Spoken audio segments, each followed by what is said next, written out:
दोस्तों चलिए आज की वीडियो शुरू करते हैं। दोस्तों वीडियो शुरू करने से पहले मैं आपको एक बात बता दूं कि आपने अभी तक हमारे इस चैनल को सब्सक्राइब नहीं किया हो तो नीचे पर आपको ग्रीन बटन में सब्सक्राइब करके लिखा रहा होगा, इसके ऊपर क्लिक कर लीजिए और साइड में नोटिफिकेशन बेल भी आएगा, उसको भी क्लिक कर लें ताकि आपको मिल सके हमारे अगले वीडियो की नोटिफिकेशन सबसे पहले और आप कुछ नया सीख सके। સૌરાષ્ટ્રની એકમાત્ર સ્કૂલ જ્યાં ટ્રસ્ટી તથા સંચાલકો ડોક્ટર, એન્જિનિયર તથા શિક્ષકો છે એવી Kanabar school of science and commerce. કાર્યક્ષેત્ર ધોરણ 5 થી 10, 11-12 સાયન્સ એન્ડ કોમર્સ. દીકરાઓ અને દીકરીઓ માટેના ઉજ્જવળ ભવિષ્ય માટે વાલીઓની પહેલી પસંદગી Kanabar school of science and commerce. અહીં છે શ્રેષ્ઠ શિક્ષકો દ્વારા મર્યાદિત સંખ્યામાં વિદ્યાર્થીઓ માટે ભણતર, અલગ અલગ સાયન્સ લેબ, કોમ્પ્યુટર લેબ, દીકરાઓ તથા દીકરીઓ માટે અલગ અલગ હોસ્ટેલ સાથે શુદ્ધ સાત્વિક ભોજનની વ્યવસ્થા, ટ્રાન્સપોર્ટેશનની સુવિધા. જી તેમજ નીટની તૈયારી સ્કૂલમાં જ. તો આથી વિશેષ આપ આપના બાળક માટે શું ઈચ્છો તો આજે જ એડમિશન માટે સંપર્ક કરો. Unit 1 Kanabar school of science and commerce, Khamrod ચોકડી, Junagadh bypass, Junagadh. Unit 2 main post ઓફિસની પાછળ, શ્યામ વિદ્યાલય, સરકારી ગોડાઉન પાસે, ગાંધીગ્રામ, જુનાગઢ. નમસ્તે વિદ્યાર્થી મિત્રો, ગયા લેક્ચરમાં આપણે લોકોએ આંતરિક ઉર્જા વિશે અભ્યાસ કર્યો. આંતરિક ઉર્જા વિશેની મોટા ભાગની માહિતી આપણે ભણી લીધી. એના માટે એક અગત્યનું સૂત્ર હતું કે ભાઈ ડેલ્ટા યુ એટલે આંતરિક ઉર્જામાં થતો ફેરફાર is equal to Q plus W. Q એટલે ઉષ્મા અને ડબલ્યુ એટલે કાર્ય. આ એક સૂત્ર એ મુદ્દા ભેગું એક કરી દીધું. ખરેખર આ સૂત્ર છે એ ઉષ્મા ગતિશાસ્ત્રના પ્રથમ નિયમનું સૂત્ર છે. કોનું છે? પ્રથમ નિયમ, જે હજી સુધી મેં તમને સમજાવ્યો નથી. પણ આજનો લેક્ચર પૂરો થશે એ દરમિયાન આપણે ઉષ્મા ગતિશાસ્ત્રનો પ્રથમ નિયમ સમજી લઈશું. પછી આ પોઈન્ટ લખવું એને બદલે અત્યારે આ પોઈન્ટ લખવો જોઈએ કે ભાઈ delta you is equal to Q plus W. એટલે આંતરિક ઉર્જા વિશે પરીક્ષામાં પૂછાય 2 કે 3 માર્ક્સમાં તમે નાખશે કે બધી જ માહિતી તમારે થઈ જાય પૂરી. આ ઉષ્મા ગતિશાસ્ત્રના પ્રથમ નિયમનું ગાણિતિક સ્વરૂપ છે. હવે આ પાઠને લગતા કેટલાક અગત્યના પોઈન્ટ ઉપર આપણે પાછા આવી જઈએ. એક અગત્યનો પોઈન્ટ છે પ્રક્રમ.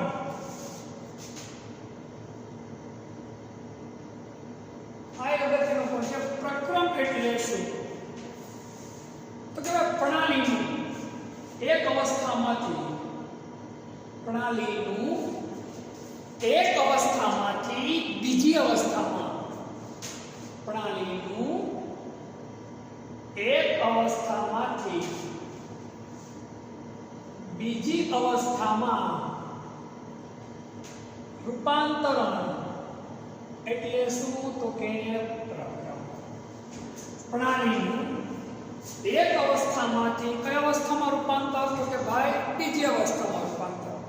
પ્રણાલીનું એક અવસ્થામાંથી બીજી અવસ્થામાં રૂપાંતરણ એટલે શું? તો કે પ્રક્રમ. એક નવો શબ્દ આવ્યો છે, પ્રક્રમ. હવે આ પ્રક્રમના કેટલાક પ્રકારો છે, આપણે એ જોઈ લેવાના થાય છે.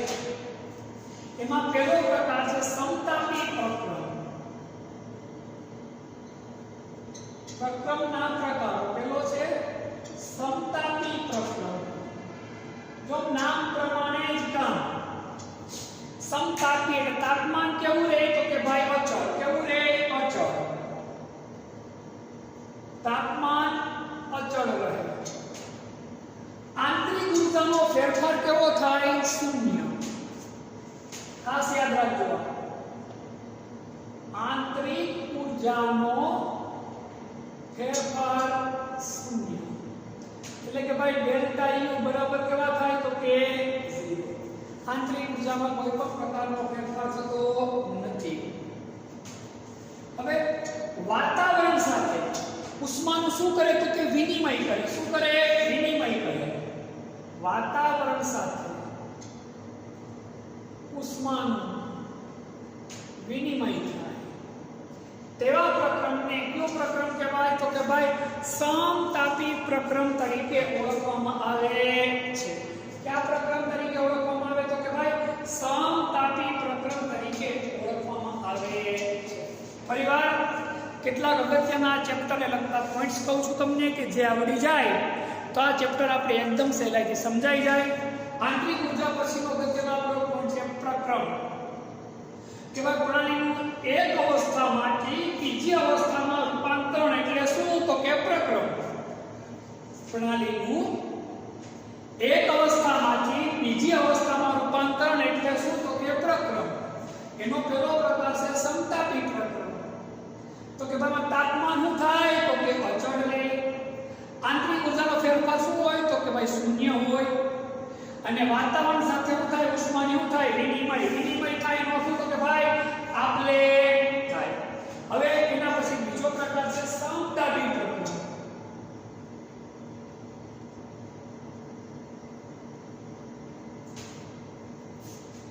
આમાં જેમાં સમતાપીમાં શું હતું? તો કે તાપમાન. તો સમતાપીમાં શું થશે? તો કે ભાઈ દબાણ અચળ રહે.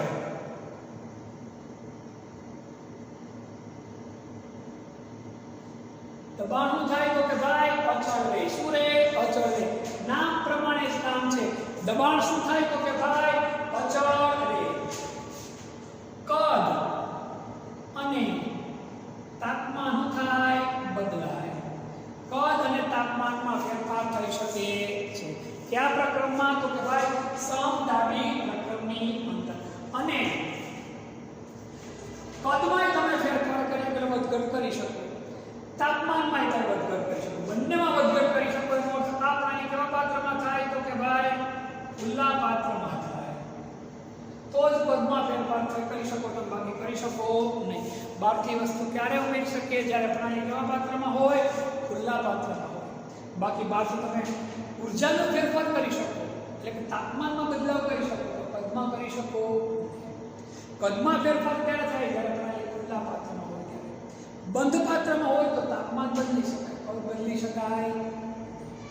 પરંતુ જો ખુલ્લા પાત્રમાં હોય તો બંનેમાં શું કરી શકાય? તો કે ફેરફાર કરી શકાય. આ બે અગત્યના મેં તમને પ્રકારો કીધા. બંને સ્ક્રીનશોટ લઈ લો. પછી આપણે ત્રીજા પ્રકાર તરફ જઈશું.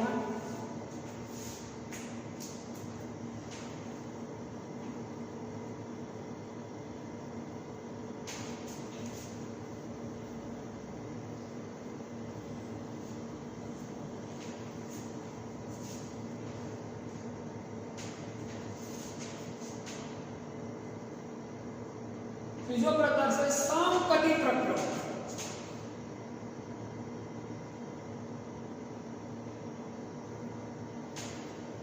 સમકદી પ્રક્રમ. હવે આપણે ત્રીજો પ્રકારનો અભ્યાસ કરવાનો છે સમકદી પ્રક્રમ. નામ પ્રમાણે જ કામ. કદ કેવું રહે? તો કે ભાઈ અચળ રહે. કેવું રહે કદ? તો કે ભાઈ કદ અચળ રહે. નામ પ્રમાણે યાદ રાખજો. એક પોઈન્ટ તમને એમનેમ જ આવડી જાય.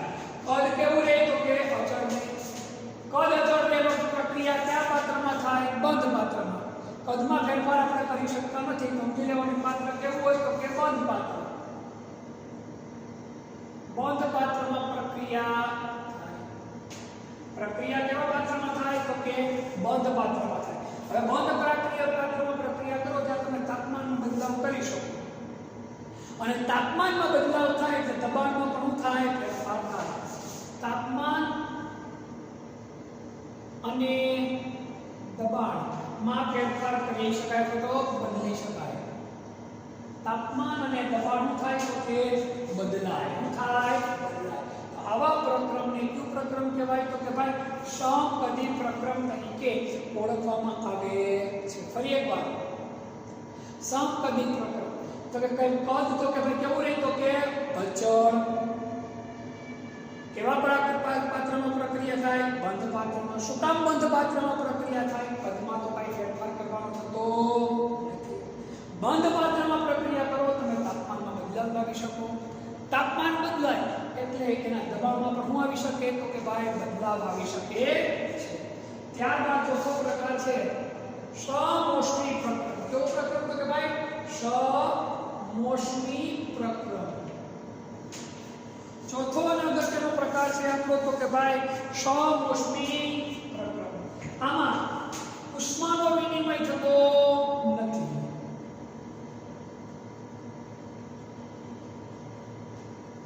એટલે કે ઉષ્માની આપ-લે થતી નથી. પરંતુ હા આમાં તાપમાન બદલાય છે.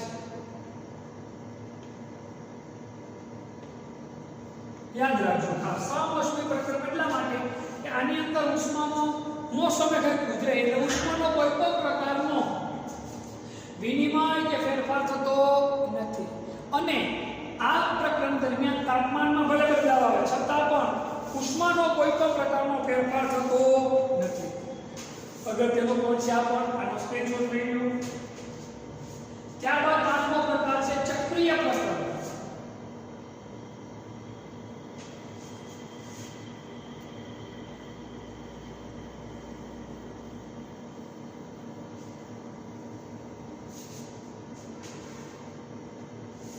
પાંચમો પ્રકાર છે ચક્રીય પ્રક્રમ. તો ભાઈ કોઈ પ્રક્રમ છે એક અવસ્થામાંથી બીજી અવસ્થામાં જાય, બીજીમાંથી ત્રીજીમાં જાય, ત્રીજીમાંથી ફરી પાછું ચોથીમાં, ચોથીમાંથી ફરી પાછું ક્યાં આવી જાય મૂળભૂત સ્થિતિ એટલે કે પહેલી સ્થિતિમાં આવી જાય. તો એવા પ્રક્રમને કયો પ્રક્રમ તરીકે ઓળખવામાં આવે તો કે ભાઈ ચક્રીય પ્રક્રમ તરીકે ઓળખવામાં આવે છે. પ્રણાલી જુદી જુદી અવસ્થામાંથી પસાર થાય ફરી પાછી મૂળભૂત સ્થિતિમાં આવી જાય, મૂળભૂત અવસ્થામાં આવે તેવા પ્રક્રમને શું કહેવાય ચક્રીય પ્રક્રમ તરીકે ઓળખવામાં આવે છે. પ્રણાલી એક અવસ્થામાંથી બીજામાં, બીજામાંથી ત્રીજામાં, ત્રીજામાંથી ચોથામાં, ચોથામાંથી ફરી પાછું ક્યાં જાય તો કે પહેલામાં. તો આપણે ચક્રીય ગતિ થાય. મૂળભૂત જ્યાં ચક્ર હોય અહીંથી શરૂઆત થઈ પાછું ક્યાં આવી એ મૂળભૂત સ્થિતિમાં આવી જાય તેવા પ્રક્રમને કયા પ્રક્રમ તરીકે ઓળખીએ આપણે બધા ચક્રીય પ્રક્રમ તરીકે ઓળખવામાં આવે છે. ત્યારબાદ છે પ્રતિવર્તી પ્રક્રમ.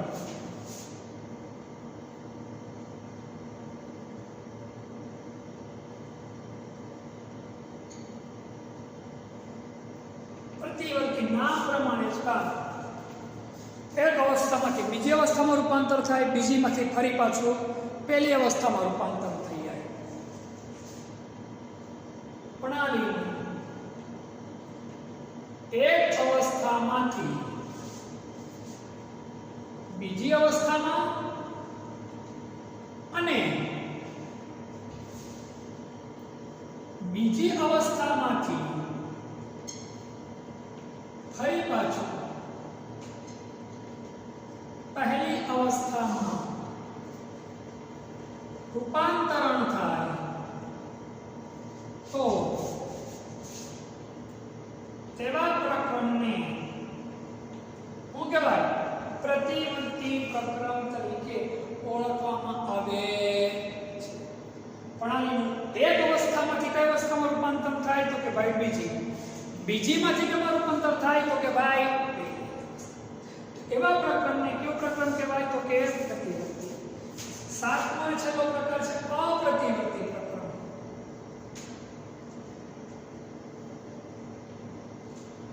પ્રણાલીનું એક અવસ્થામાંથી બીજી અવસ્થામાં પ્રણાલીનું એક અવસ્થામાંથી બીજી અવસ્થામાં રૂપાંતરણ થાય પરંતુ બીજી અવસ્થામાંથી પહેલી અવસ્થામાં રૂપાંતરણ ન થાય તો તેવા પ્રક્રમને શું કહેવાય અપ્રતિવર્તી પ્રક્રમ તરીકે ઓળખવામાં આવે છે. પ્રણાલીનું એક અવસ્થામાંથી બીજી અવસ્થામાં અને બીજી અવસ્થામાંથી પહેલી અવસ્થામાં રૂપાંતરણ ન થાય તો તેવા પ્રક્રમને શું કહેવાય તો કે ભાઈ અપ્રતિવર્તી. બસ આ વ્યાખ્યાઓ છે, ખાલી માત્ર એટલું જ યાદ રાખવાનું છે. હવે વધુ અગત્યનો આપણો પોઈન્ટ છે પ્રણાલીના ગુણધર્મો. એ આપણા માટે ઘણો બધો કામનો પોઈન્ટ છે, જેના વિશે આપણે અગાઉ ભૂતકાળમાં અભ્યાસ પણ કરી ગયા એ જ વસ્તુ છે. બહુ અઘરું છે.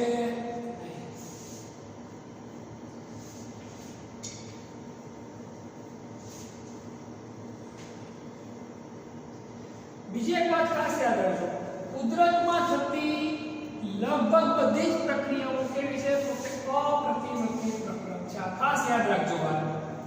કુદરતમાં થતી લગભગ બધી જ પ્રક્રિયાઓ કેવી હોય તો કે અપ્રતિમત્તિ પ્રક્રમ.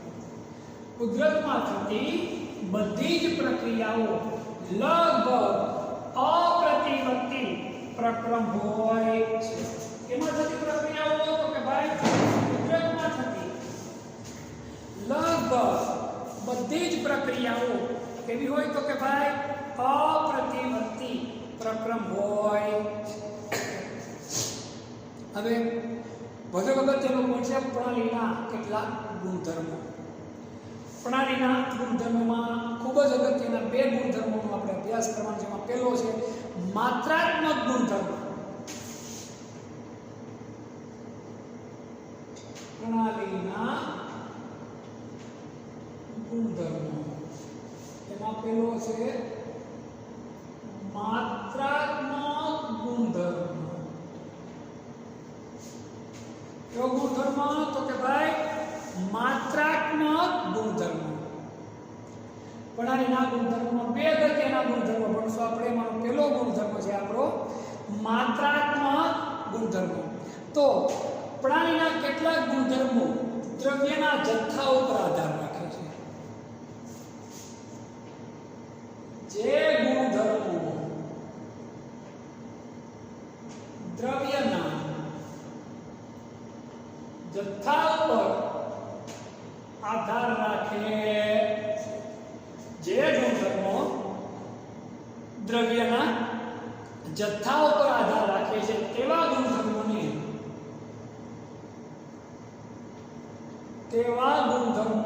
ક્યાં ગુણધર્મો કહેવાય તો કે ભાઈ માત્રાત્મક ગુણધર્મો તરીકે ઓળખવામાં આવે છે. કયા ગુણધર્મો તરીકે ઓળખવામાં આવે? માત્રાત્મક ગુણધર્મો તરીકે ઓળખવામાં આવે છે. ઉદાહરણ તરીકે અથવા તો દાખલા તરીકે આપણે આમાં લઈએ તો દ્રવ્યમાન,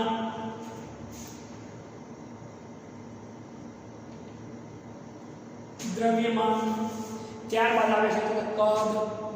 આગળ આપણે આ ચક્કરમાં પોઈન્ટ ભણશું સર્જન એન્થાલ્પી.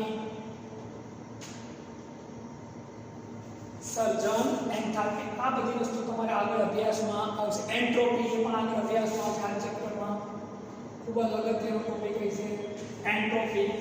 મુક્ત ઉર્જા, એન્ટ્રોપી મુક્ત ઉર્જા. પછી ઉત્કલન બિંદુમાં થતો વધારો, ઠાર બિંદુમાં થતો ઘટાડો. આ પોઈન્ટ આપણે ભણી ગયા પહેલાના ચેપ્ટરમાં. ઉત્કલન બિંદુમાં થતો વધારો, ઠાર બિંદુમાં થતો ઘટાડો વગેરે કોના ઉદાહરણ છે? માત્રાત્મક ગુણધર્મો. માત્રાત્મક ગુણધર્મોને પ્રતિ મોલ એટલે કે મોલની ઓછા એક ઘાત, મોલ ઇન્વર્સ એકમ વડે દર્શાવવામાં આવે છે.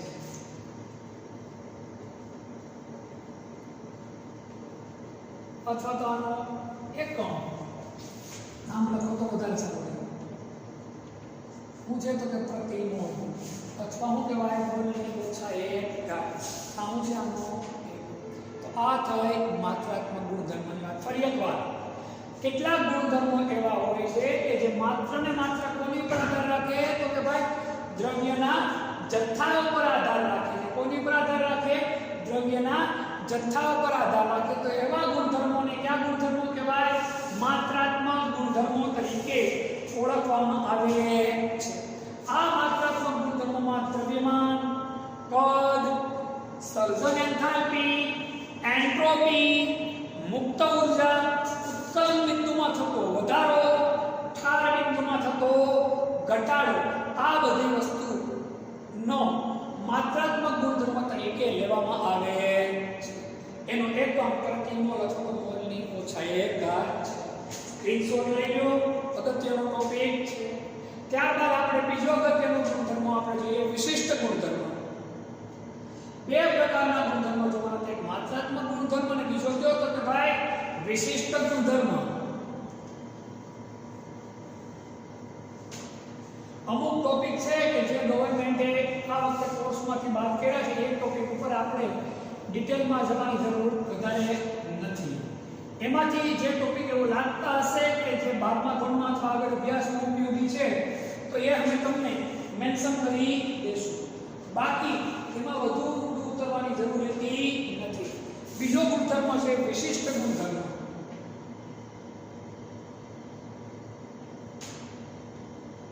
પેલો માત્રાત્મક ગુણધર્મ, હવે કયો તો કે ભાઈ વિશિષ્ટ ગુણધર્મ. તો કે ભાઈ પ્રાણીના કેટલાક ગુણધર્મ એવા છે કે જે દ્રવ્યના જથ્થા ઉપર આધાર રાખતા નથી, પરંતુ કોની ઉપર આધાર રાખે? બંધારણ પર આધાર રાખે. પદાર્થના કેટલાક ગુણધર્મો જથ્થા ઉપર આધાર રાખતા નથી. એનું પ્રમાણ કેટલું છે એની પર આધાર રાખતા નથી, પરંતુ તેના બંધારણ ઉપર આધાર રાખે છે. પરંતુ બંધારણ ઉપર આધાર રાખે છે તેવા ગુણધર્મોને કયા ગુણધર્મો કહેવાય? તો કે ભાઈ વિશિષ્ટ ગુણધર્મો તરીકે ઓળખવામાં આવે છે. આના એક્ઝામ્પલ જોઈ લઈએ આપણે. વિશિષ્ટ ગુણધર્મો કોને કોને કહેવાય? તો પેલું આવે ગલનબિંદુ. ગલનબિંદુ ઘન પદાર્થનું જે ઘનનું પ્રવાહીમાં રૂપાંતરણ થાય એને ગલનબિંદુ કહેવાય. ઉત્કલન બિંદુ એટલે પ્રવાહીનું વાયુમાં રૂપાંતરણ થાય એને શું કહેવાય? તો કે ઉત્કલન બિંદુ. ગલન બિંદુ, ઉત્કલન બિંદુ, ઘનતા, વહનશીલતા, ઘનતા, વહનશીલતા, વક્રીભવન, તાપમાન, દબાણ, વક્રીભવન, તાપમાન, દબાણ, સ્નિગ્ધતા, પૃષ્ઠતાણ, સ્નિગ્ધતા, પૃષ્ઠતાણ, pH અને EMF વગેરે. આ EMF નો 12મા ધોરણમાં આગળ અભ્યાસ ઘણો બધો વધારે આવશે. ઇલેક્ટ્રોમોટિવ ફોર્સ, વીજ ચાલક બળ. pH વિશે તમે 10મા ધોરણમાં થોડું ઘણું ભણી ગયેલા છો. તો આ બધા ગુણધર્મો છે. ક્યાં ગુણધર્મો છે? તો કે ભાઈ પ્રાણીના વિશિષ્ટ ગુણધર્મો છે. વિશિષ્ટ ગુણધર્મો એટલે કોના ઉપર આધાર રાખે? તો કે બંધારણ પર આધાર રાખે, દ્રવ્યના જથ્થા ઉપર આધારિત હોતા નથી. આ બધા ગુણધર્મો કયા ગુણધર્મો છે પ્રાણીના? તો કે વિશિષ્ટ ગુણધર્મો છે. હવે આપણે જે ચેપ્ટર ભણીએ છીએ ઉષ્માગતિશાસ્ત્ર, એના નિયમોમાં પહેલા આપણે ભણીએ ઉષ્માગતિશાસ્ત્રનો શૂન્ય નિયમ અથવા તો શૂન્ય નિયમ અથવા શૂન્ય ક્રમનો નિયમ. કુલ શૂન્ય નિયમ, પ્રથમ નિયમ, બીજો નિયમ અને ત્રીજો નિયમ. અહીંયા સુધીનો જ આપણે અભ્યાસ કરવામાં આવે છે. હવે ઉષ્માગતિશાસ્ત્રનો શૂન્ય નિયમ આપણે જોઈએ.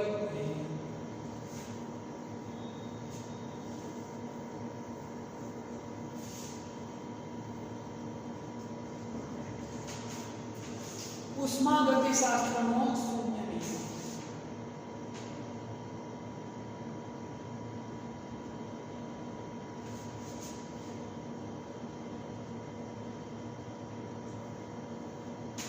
ઉષ્માગતિશાસ્ત્રનો શૂન્ય નિયમ. જ્યારે બે જુદા જુદા તાપમાનવાળા પદાર્થો, દાખલા તરીકે એક ડોલ છે, એક અડધી ડોલ ગરમ પાણીની હોય અને અડધી ડોલ ઠંડા પાણીની હોય. તમે બંને પાણી ભેગું કરી દો તમે, તો શું થશે? ગરમ પાણી એમનેમ ગરમ રહેશે, ઠંડુ પાણી એમનેમ ઠંડુ રહેશે? તો કે નહીં. ગરમ પાણીની ગરમી કેમાં તરફ જશે તો કે ઠંડા પાણી તરફ જશે. ઠંડા પાણી ઠંડક કેના તરફ આવશે તો ગરમ પાણી તરફ આવશે. થોડોક સમય થશે તો બધા જ પાણીનું તાપમાન કેવું થઈ જશે? એક સરખું. બધા જ પાણીનું તાપમાન કેવું થઈ જશે? એક સરખું થઈ જશે. એટલે અંદર ઉષ્માનું શું થાય તો કે વહન. ક્યાં સુધી વહન થાય? જ્યાં સુધી બધા જ પાણીનું તાપમાન કેવું ન થઈ જાય? એક સરખું થઈ જાય નહીં ત્યાં સુધી. બસ આ જ વસ્તુને નિયમ સ્વરૂપે આપી એને શું કહેવાય? ઉષ્માગતિશાસ્ત્રનો શૂન્ય નિયમ. આ એક વ્યવહારુ વાતને નિયમ સ્વરૂપે આપી દીધી એને શું કહેવાય તો કે ઉષ્માગતિશાસ્ત્રનો શૂન્ય નિયમ. કઈ રીતે નિયમ સ્વરૂપે? જુદા જુદા તાપમાન વાળા બે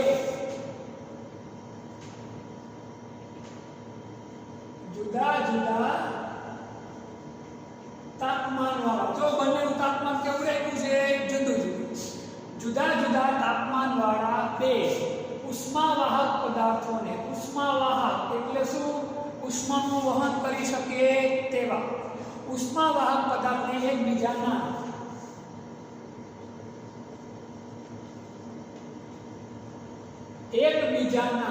સંપર્કમાં લાવતા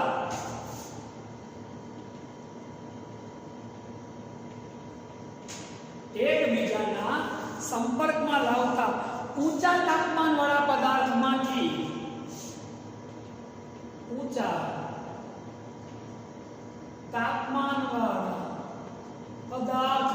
કેવા તાપમાન વાળા પદાર્થમાં? તો કે ભાઈ ઊંચા તાપમાન વાળા પદાર્થમાંથી આપમેળે ઉષ્માનું વહન, આપમેળે, બોલો, કાંઈ પ્રકારની પ્રક્રિયા કરવી પડતી નથી.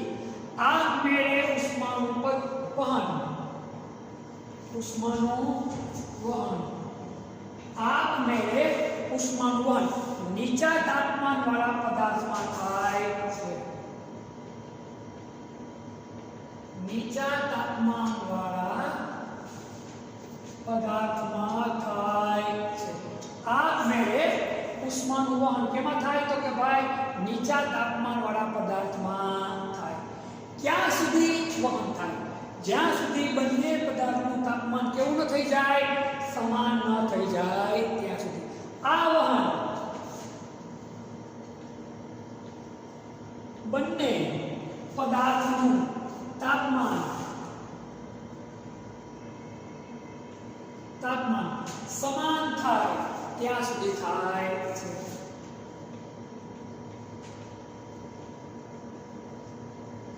ત્યાં સુધી થાય. બંનેનું તાપમાન કેવું હોય તો કે સમાન થાય ત્યાં સુધી થાય. તાપમાન સમાન થઈ જાય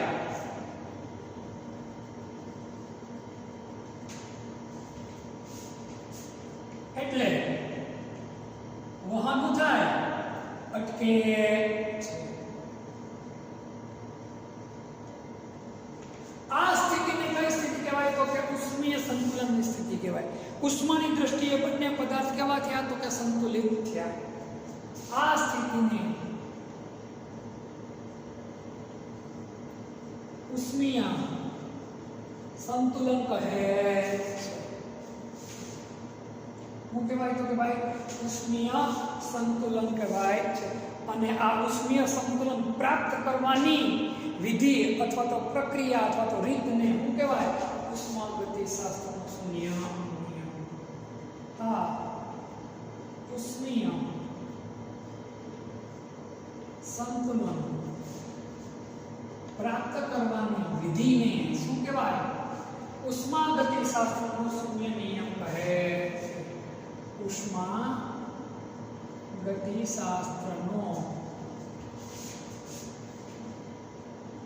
શૂન્ય નિયમ કહે. જો બતાવો આટલું લાંબુ લચકદાર ન લખો, જો બહુ શોર્ટકટમાં તમે એમ લખી શકો.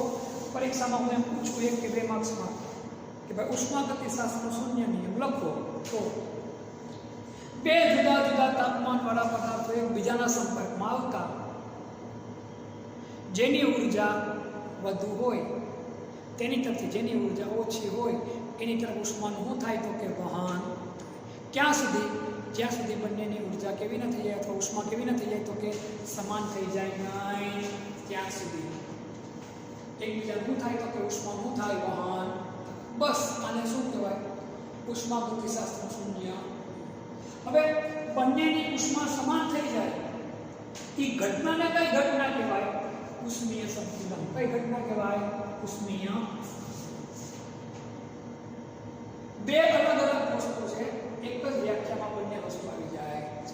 ઉષ્મીય સંતુલન કહેવાય તો એ વસ્તુ થઈ, અને ઉષ્માગતિશાસ્ત્ર શૂન્ય નિયમ બોલો તો પણ એની જ વસ્તુ કહેવાય. એમાં કશો ફરક છે નહીં.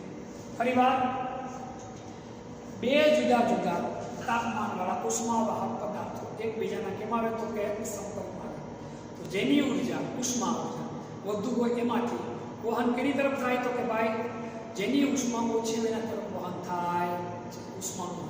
ક્યાં સુધી? જ્યાં સુધી બંનેની ઉર્જા કેવી ન થઈ જાય તો કે ભાઈ સમાન થઈ જાય નહીં. આને શું કહેવાય? ઉષ્માગતિશાસ્ત્રનો શૂન્ય નિયમ તરીકે ઓળખવામાં આવે છે. તાપમાન માપક થર્મોમીટર, આપણે તાવ માપવા માટે ડોક્ટર થર્મોમીટર મોઢા મૂકે એ આ નિયમ ઉપર કાર્ય કરે છે.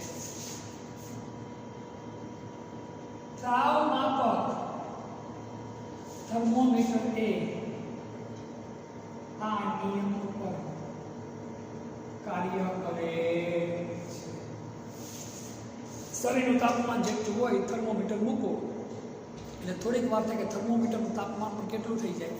શરીરના તાપમાન જેટલું થઈ જાય. તરત ખબર પડી જાય કે ભાઈને તાવ આટલા ડિગ્રીનો છે અથવા આટલા ફેરનહીટનો છે. તમને આપોઆપ એનો આઈડિયા આવી જાય. આ ઉષ્માગતિશાસ્ત્રના શૂન્ય નિયમો પરથી તાપમાનની વ્યાખ્યા ખાસ યાદ રાખજો. કોની વ્યાખ્યા આપીએ સર આપણે? તાપમાનની વ્યાખ્યા. ઉષ્માગતિશાસ્ત્રના શૂન્ય નિયમ પરથી તાપમાનની વ્યાખ્યા. તાપમાન એટલે ઉષ્માનું સ્તર, નહીં કે ઉષ્માનો જથ્થો. તાપમાન એટલે ઉષ્માનું સ્તર, નહીં કે ઉષ્માનો જથ્થો. તાપમાન એટલે શું? તો કે ઉષ્માનું સ્તર, નહીં કે ઉષ્માનો જથ્થો.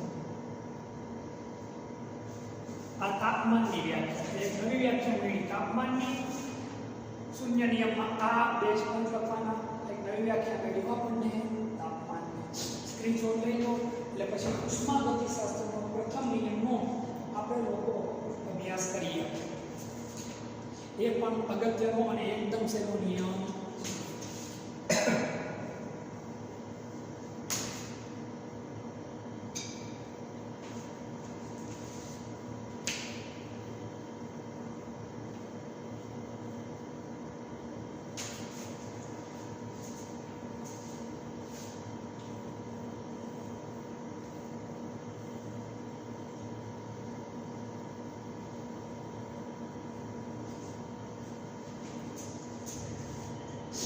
ઉષ્માગતિશાસ્ત્રનો પ્રથમ નિયમ. ઉષ્માગતિશાસ્ત્રનો પ્રથમ નિયમ સમજાવો. હવે મોટો પ્રશ્ન આપણે પૂછી શકીએ. તો ઈસવીસન 1847 કઈ સાલમાં? તો 1847 વોન હોર્ન વોલ્ટેજ નામના વૈજ્ઞાનિકે, વોન હોર્ન વોલ્ટેજ નામના વૈજ્ઞાનિકે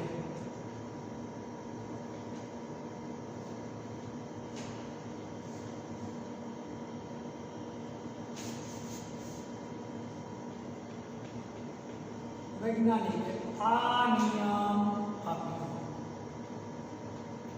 કોણે આપ્યો? તો કે ભાઈ વોન હોર્ન વોલ્ટેજ નામના વૈજ્ઞાનિકે આ નિયમ આપ્યો. કયો નિયમ? તો કે ભાઈ ઉષ્માગતિશાસ્ત્રનો પ્રથમ નિયમ.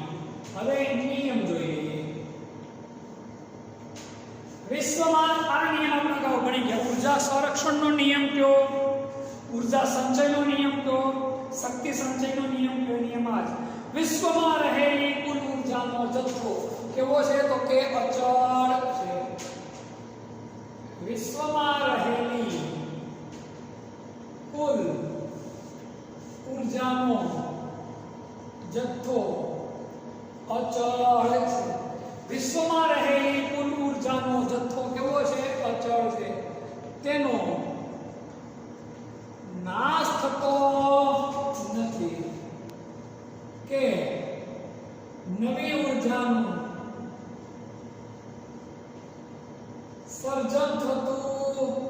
નથી. વિશ્વમાં રહેલી કુલ ઉર્જાનો જથ્થો કેવો છે તો કે અચળ. એનો નાશ થતો નથી કે નવી ઉર્જાનું સર્જન થતું નથી, પરંતુ એક ઉર્જાનું બીજી ઉર્જામાં શું થાય તો કે રૂપાંતરણ થાય છે. પરંતુ ઉર્જાના એક સ્વરૂપનું બીજા સ્વરૂપમાં શું થાય તો કે ભાઈ રૂપાંતરણ થાય છે. આ નિયમને શું કહેવાય? ઉષ્માગતિશાસ્ત્રનો પ્રથમ નિયમ. આ નિયમને ઉષ્મા ગતિશાસ્ત્રનો પ્રથમ નિયમ કહે છે. આ ઉપરાંત ઉર્જા સંરક્ષણનો નિયમ,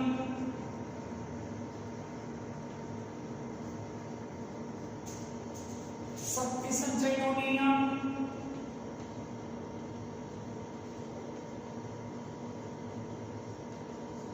નિયમ તરીકે પણ ઓળખવામાં આવે છે. ગમે તે નામ આપો, વસ્તુ એકને એક જ બનશે. આમાં જો ખાસ વિશ્વમાં રહેલી કુલ ઉર્જાનો જથ્થો કેવો છે? અચળ. એનો નાશ થતો નથી કે નવી ઉર્જાનું સર્જન થતું નથી, પરંતુ ઉર્જાના એક સ્વરૂપનું કેવા સ્વરૂપમાં રૂપાંતરણ થાય તો કે ભાઈ બીજા સ્વરૂપમાં રૂપાંતરણ થાય છે. આનું ગાણિતીય સ્વરૂપ જોઈએ આપણે.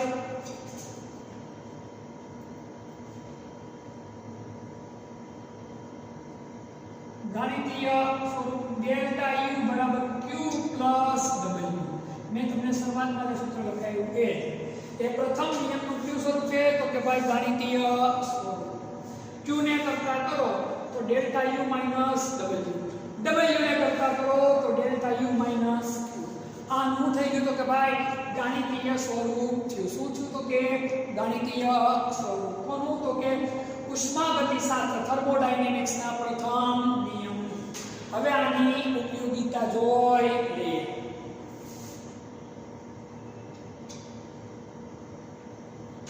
પ્રથમ નિયમની ઉપયોગિતા. હવે ઉષ્મા રસાયણ વિજ્ઞાનનો પાયો એ આપેલો નિયમ છે. ઉષ્મા રસાયણ વિજ્ઞાનનો પાયો. ઉષ્મા રસાયણ વિજ્ઞાનનો પાયો આ પ્રથમ નિયમ છે. ઉષ્મા રસાયણ વિજ્ઞાનનો પાયો આપેલો નિયમ. આ નિયમની મદદથી તમે આ નિયમનો ઉપયોગ કરી આપણે બંધ એન્થાલ્પી આવશે આગળ અભ્યાસમાં. બંધ એન્થાલ્પી,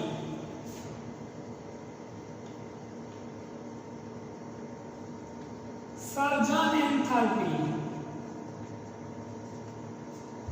એન્થાલ્પીનો ફેરફાર,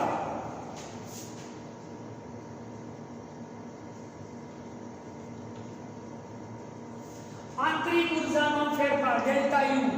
યુ એટલે આંતરિક ઉર્જા ને ડેલ્ટા વી એટલે શું થાય તો તેમાં ફેરફાર. આંતરિક ઉર્જાનો ફેરફાર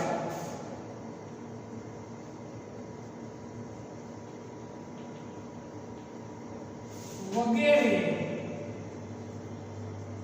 મેળવી શકીએ છીએ. વગેરે મેળવી શકીએ છીએ.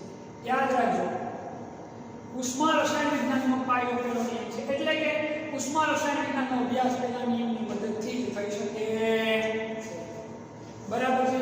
આ સિવાય આ નિયમનો ઉપયોગ કરી બંધ એન્થાલ્પી, સર્જન એન્થાલ્પી, એન્થાલ્પીમાં થતો ફેરફાર, આંતરિક ઉર્જાનો ફેરફાર વગેરે પણ મેળવી શકીએ છીએ. હવે આ નિયમની કેટલીક મર્યાદાઓ છે એ આપણે જોવાની છે. સ્ક્રીનશોટ આપણે લઈ લો, પછી હું તમને મર્યાદાઓ પણ કહી દઉં, કારણ કે નીચે આવે એમ નથી.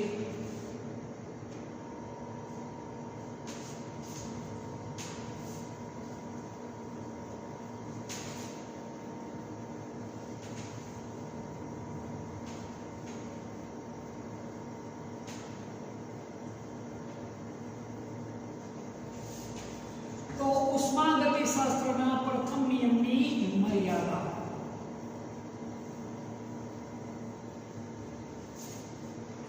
ઉષ્માગતિશાસ્ત્રના પ્રથમ નિયમની મર્યાદા.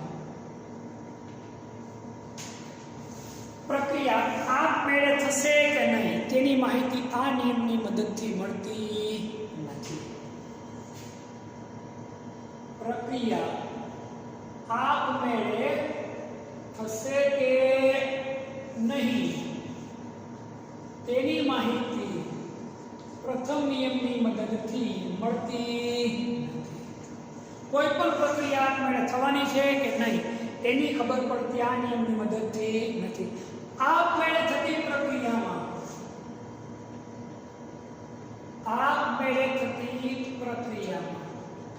હું કેવી પ્રક્રિયાની વાત કરું તમે લોકોને? આપમેળે થતી પ્રક્રિયામાં પ્રક્રિયકનું કેટલા પ્રમાણમાં નિપજમાં રૂપાંતરણ થશે એની માહિતી મળતી નથી. આપમેળે થતી પ્રક્રિયામાં પ્રક્રિયકનું કેટલા પ્રમાણમાં